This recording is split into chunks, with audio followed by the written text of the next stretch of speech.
Hey, it's Heidi. Welcome back, love, for another video. And if it's your first time here, welcome home. I'm really glad you're here.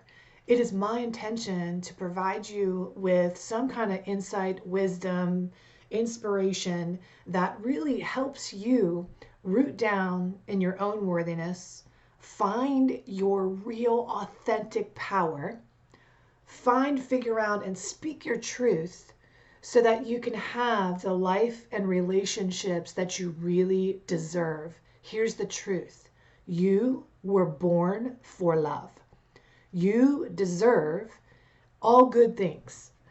And I think it's easy to look at other people and think, no, no, no, no, I'm going to pour my heart and resources into them because they deserve good things. And I could see how that, but when it comes to you, you're last on the list. We're going to change that around here, because this is it. This is all we get, right? We get one opportunity to live our happiest, most authentic, happy life. And if you're not doing that because you're putting everybody else before you, you will wake up at the end of your life and have wondered, what's the point? All right? So here's what I want to talk to you about today. The situation that we're in, I believe that love is like a telescope, right? It shines the light on all the possibilities of the universe. Like you're looking through and you think, wow, you're in awe of everything that's possible. Fear is a microscope. It'll make you look at everything around you with a brand new perspective. And for a lot of us, this is a really good opportunity to be able to say, ask two questions that'll change your life. What am I no longer willing to settle for in my life? And what do I really, really want to move forward? This isn't my first time through something like this. The first time I remember being in something like this was 2008. And everything came crashing down around me. And I remember packing my bags, leaving my cushy Beverly Hills office in Los Angeles, and packing up my stuff and wheeling my Louis Vuitton luggage up the hill in Westover, West Virginia, to my father's ramshackle shickety shack of a house. And I remember walking through the beer-stained carpets and the nicotine-stained walls and putting my bags down, hanging my head down on the bed and asking myself, how the frick did I get here? Because just the week before, I was a highfalutin, high-paid business consultant, staying in cushy places and traveling around the world and making millions of dollars for companies. And then in a flash, I lost it all. Everything changed. And the reality was that fear became a microscope in that moment. And I was able to look around at my life and say, is it really as good as I was saying that it was? Or is this a massive opportunity to get real about what's really happening in my life and design it going forward instead of settling by default? So my plan today is to walk you through some of the steps that I had to take to turn that all around, all right? And I'm going to be really vulnerable with you, and I'm going to share you some of my get real moments from that experience over a decade ago, and hopefully help you get real about your experience, because what's in it for you? If you're willing to get real, if you're willing to hear the hard or look at the hard, that's the easy. If you're really, it's like do the hard so that life becomes easy. The hard isn't the struggle and trying to cover up things, and that's the struggle, right? The struggle is like trying to push through shit that you're pretending isn't there. It's trying to keep going with stuff that is not working. That's the hard. The easy is actually waving the flag and going, this isn't working. The jig is up. Can I be real about what's happening with me? So I'm going to go first. The first step, I'm a step-by-step girl, by the way. Okay, I love steps. Just tell me. For me, if I can put something in a framework and I go, this is how the world works. This is how this program works. This is how this system operates. For me, it's like a beautiful mind. It's like putting all the numbers together. Good Will Hunting, right? A lot of these characters that I really like, where everything, they solve the problems. That's my gift in life, is to be able to look at something from an aerial view and fix it, right? And 9 times out of 10, I got to start with myself first. I got to fix my own business before I can start helping get in other people's business, right? And so thank God I've actually done that. So the first step is to get real. We just talked about it. So when I was putting those Louis Vuitton bags down, okay, and taking off my red bottom shoes and putting them on the beer stand carpet, I was thinking, what's the truth about my life? Okay, what's if I get real about this situation? Because my life was so great. I could have, I would have had the like somebody to show for. I wouldn't have lost everything like in a flash like this, right? Like what was really going on there? Well, the truth was that even though I was making a lot of money at the time, it was through a company that was going under, and it wasn't my money. It was like the company was hiring me, and as long as they were doing okay, they would pay me so that I could do okay. But that company wasn't doing well anymore, so they stopped paying me, and I had no money. Okay, so that was number one. It was like, I wonder. I bet you the lesson, ding ding ding, I should learn from this is I should find a way to continue to have money, whether people can pay or not, right? Because that's really what wealth is. Wealth is being able to have access to assets and not income necessarily. Okay, so that was number one. Number two, the truth was that I was actually in a relationship that I was away all the time. So I wasn't really I was able to like lie to myself about what was really going on in that relationship. The truth was I was in a relationship with somebody I was talking into being with me. I was trying to convince him into picking me. On paper, he looked great. I wanted to really be with him, but I found that he had an affinity for other women. And it was like he only wanted me when I was breaking up with him, right? When I wanted him, he didn't want me. And we did this constant dance of like avoider and chaser constantly, right? It was really sick and very unhealthy. And I realized, oh my gosh, I've been doing this dance in this relationship and calling it love and passion for like 10 years. All right, ding, ding, get real there. The third area, so in my finances I had to get real, in my relationships I had to get real, and then the last thing was in my own personal wellness, my health, I had to get real. The truth was I was traveling around and making money and doing all these things trying to keep up. I was hustling, right? But underneath all that I was really unfulfilled, and so the truth was I was a binge drinker. I would drink all the wine every single night, 2 bottles of wine, sometimes take Ativan with that because I had anxiety from trying to keep up with all the other stuff. And so I was like self-medicating. So I was hungover most days when I would march in and put down my Louis Vuitton bag and my shoe. I was hungover. It was like a show. It was a sham. It wasn't real. So I had all these areas in my life that were not working, that underneath the microscope of fear, it was like, oh my gosh, now I could get sucked in and I could go, well, oh my God, everything's screwed up. Great. Well, this sucks. If everything's screwed up, what's the point? I'll never get ahead of this. I'll never be able to get out of this. But how do you eat an elephant? Well, you're not going to eat an elephant, but how would you if you wanted to, right? One bite at a time, okay? But you don't start tackling things right away. Part of getting real with actually getting out of denial, that's a huge step because most people actually don't know how to do that.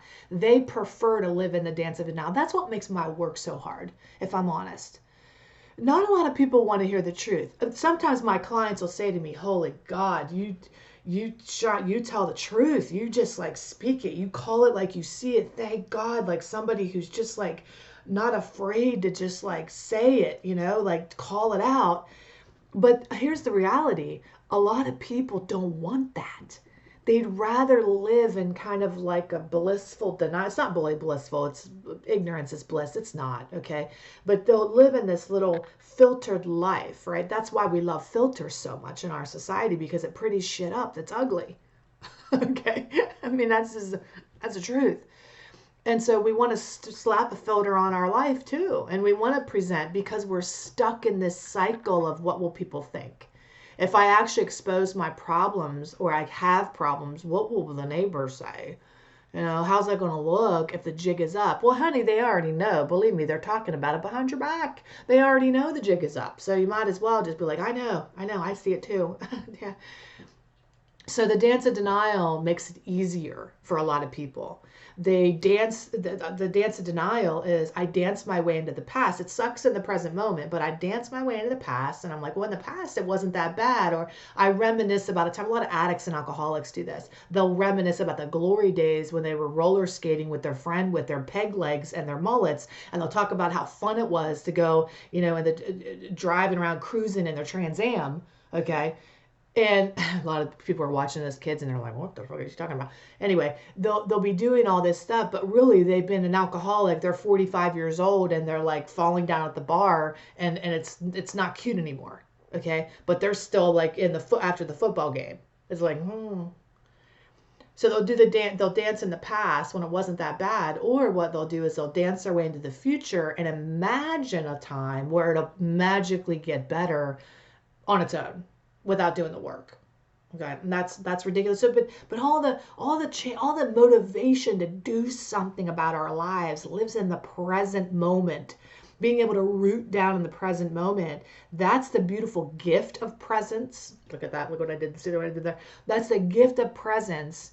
Is it actually gives you the motivation necessary when you get real to be able to get excited enough about either two things. Step two, get leverage, like Tony Robbins says.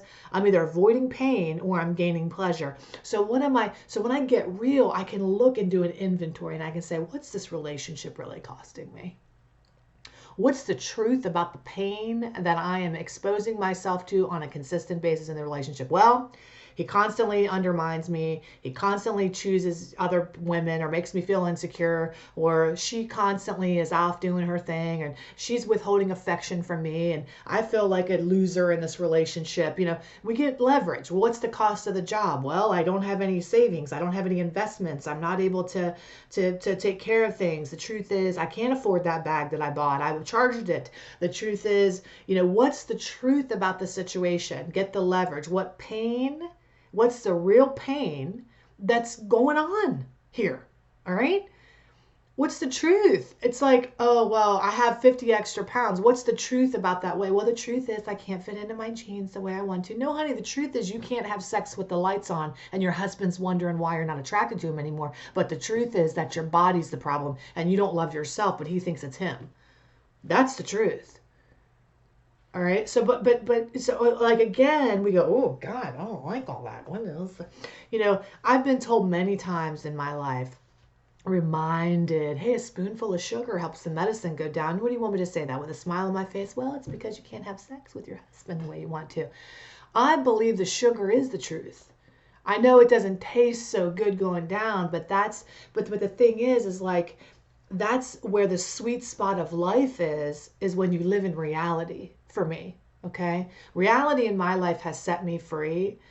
I have had a painful life. I've had a lot of things in my life that I couldn't make sense of, that I wanted to put a bow on, but you cannot polish a turd.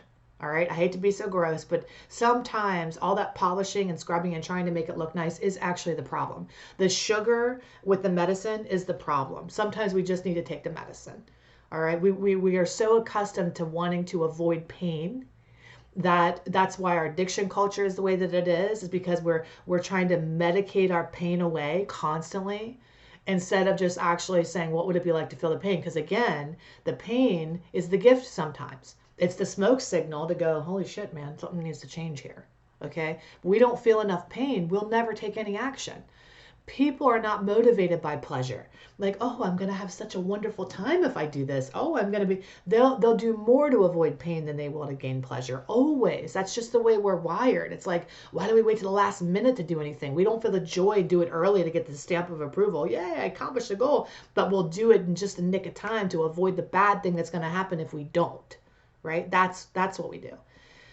So after you get real, and then after you get leverage, then you get responsible. And here's where the rubber meets the road. And this is the work that I get to do with the people that I serve. You take 100% responsibility for everything in your life and everything that's happening in your life.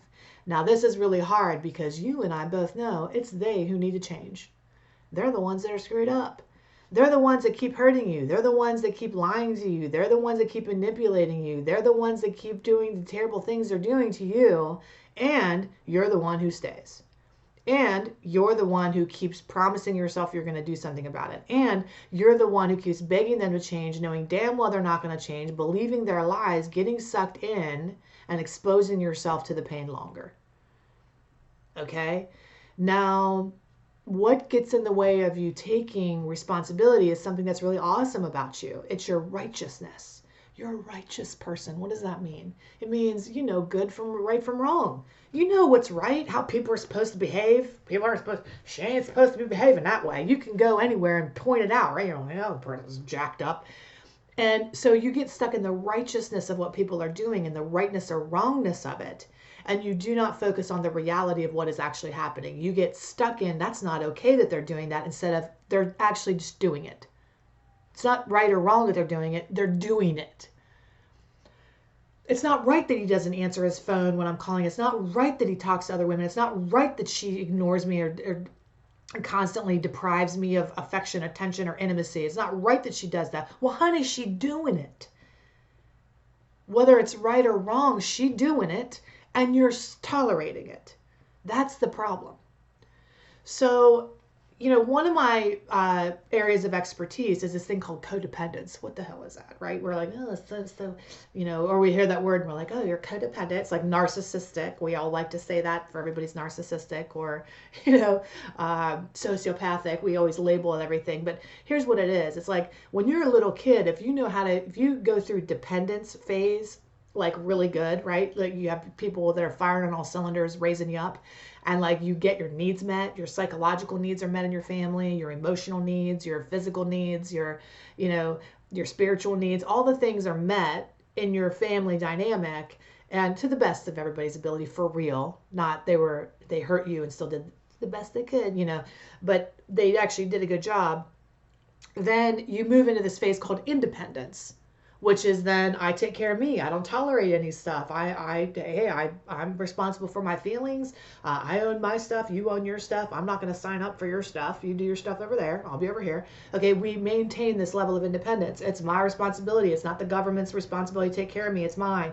It's not that job's responsibility to pay me a paycheck. It's my responsibility to have investments versus liabilities. Okay, so that I can take care of myself when everything goes awry. You know, you had this sense of independence. But if you didn't have a good go at the dependency thing, and you were in a dynamic that was abusive, destructive, dysfunctional, alcoholic, addicted, whatever, you make a pit stop to codependence. And codependence is where you get stuck with people pleasing, staying in things you don't want to stay in, or actually withholding, not getting too close to anybody and not having anybody to come alongside of you. It manifests in a lot of different ways, but basically it looks like they need to change, or you know, I need to fix them, okay, or you know, it's my responsibility to take care of them, all right, or I caused this somehow with them and I need to fix it. And so you spend your whole life scrambling and hustling to get blood from a stone outside of yourself in some way, shape, or form, okay? You hold other people responsible and hostage to your expectation of who you think they're supposed to be in your life. Well, the boss is supposed to take care of me. The government is supposed to take care of me. You aren't supposed to treat me that way. A mom is supposed to be a mother. A dad's supposed to be a dad. You have all these outrageous expectations of people in your life, and then all your power is gone. And when a situation like this comes up, it's more apparent than ever. You're in relationships where you're not being taken care of and supported, but you've been expecting that person to do that. You're in relationships with people that are toxic or dysfunctional, and you're expecting them to change and not treat you that way, but the sun shines and a dog barks, and they treat you like shit because that's how they are. Now what? Now what? It's a great opportunity for me and you to do this microscopic reevaluation of what we're no longer available for. All right. In fact, part of the next step after we get real, then we get leverage, then we get responsible, is we get moving. We get moving and we make a plan to actually grow from this experience and take radical control back over our own lives. And so I have to tell you something. When this next crisis happened to me right now, it happened to me, it happened to you, it happened to all of us, we were already set up with our investments that we had already been able to have the investments that carried us through, whether people were paying or not, or the income's coming in or not. my husband and I have made our programs available to everybody now. We're scholarshiping people. We're taking people through. The people that are able to pay the full investment of the program or contributing part of their investment to scholarships. We just created systems in place that we needed to, because we want people to have access to the tools. All right. So we were able to pivot and not be desperate because we have other things that we learned from this last experience. Okay.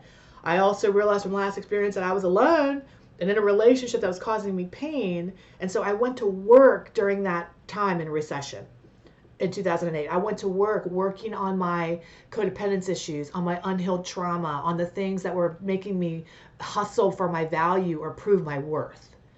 I went to work on those things so that when this one came around, I had a supportive husband, a family. But it wasn't like, oh, I'm so lucky I don't have that problem. It's like I did, and I did something about it. And now we're here, and I'm able to weather this storm because I know how to prepare for hurricanes. All right? I use that analogy a lot in my work. I want the same for you. Where are you? Where do you need to start? Get real? Get leverage? Figure out the pain? Get responsible? Stop holding other people hostage for your health and your healing, and you do it, okay? Or do you need to get a plan?